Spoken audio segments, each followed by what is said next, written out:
In 2013, 8,200 people died from a heroin overdose.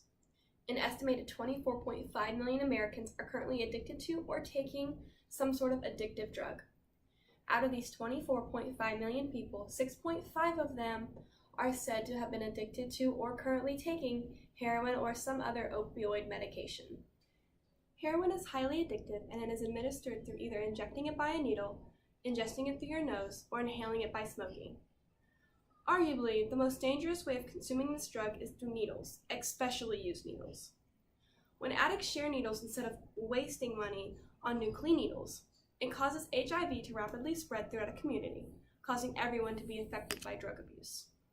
In order to combat this HIV outbreak while trying to solve the heroin problem, syringe exchange programs, or SEPs, were enacted.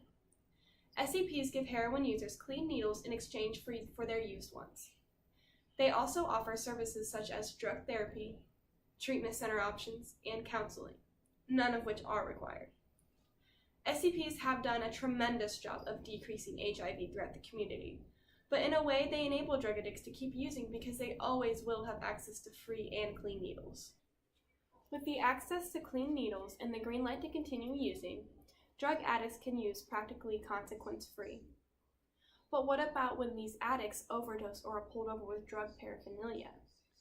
SEPs allow drug abusers to possess this paraphernalia as long as they can prove they got the items from an SEP, which SEPs typically keep data on who shows up to them.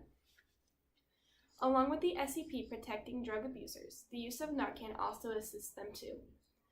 Narcan reverses the effects of overdoses and brings overdose victims back to life. Between Narcan and SEPs, the population of drug abusers that can use without consequence is beginning to skyrocket out of control. As a result of this no-consequence drug abuse, the entire society is starting to suffer, but most importantly, the youth and the young adults are being affected the most. Ages 18 to 25 have experienced a 40% increase of heroin prescription drug abuse in the last 2 years alone. This age group is the future of society, and when drug addiction is rising among this population, then productivity is decreasing among society. As a result, jobs will be left unfulfilled and people will be left to rely on the government for support. When the government is heavily relied on for support, programs must be made in order to fulfill this demand, resulting in higher taxes for those who actually work. The main reason this epidemic is so prominent in society, especially the Richmond and Wayne County areas, is because it is causing a brain drain. This means all the high-skilled jobs, big companies, and doctors, lawyers, and professors who want more are leaving. Drug abuse without consequence is causing the society we all live in to crumble and revert back into sedentary lifestyles. This topic really struck me as something that needed to be talked about when I discovered how drug addicts are treated versus how alcoholics are treated. A person who is caught passed out in a public place from alcohol can be taken to jail for days for public intoxication or public indecency, whereas an overdose drug abuser will be taken to the hospital, revived with Narcan, and then 9 times out of 10, they are released right back to the public. Both of these situations should be treated the same, but as a society and government, we allow drug addicts to get away with it, without any type of consequences. Both wake up with headaches in the morning, but only one wakes up in jail, and that is the major problem with this. It is too easy for drug abusers to use drugs today.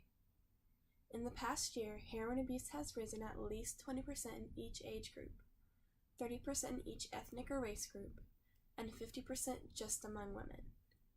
The data speaks for itself in this epidemic, and it leads people to ask about what's really being done to stop it. While there has been a slight decrease among HIV caused by heroin abuse, the abuse itself has remained stagnant in its current statistics. And hopefully sometime in the near future there will be a permanent solution, but until then people just have to learn to live with it. And when people learn to live with something as bad as this heroin epidemic, people become so used to it that it doesn't become a problem in their eyes anymore. And when things don't become problems to every ordinary people, then solutions are overpassed every single day. So when people start to become used to this heroin abuse, Narcan will just continue to be used, the SCPs will continue to hand out free needles. HIV will most likely continue to go down, but people addicted will continue to increase. And until there is a solution, there's always going to be a problem. And until people truly realize that this is a problem, it's never going to be solved.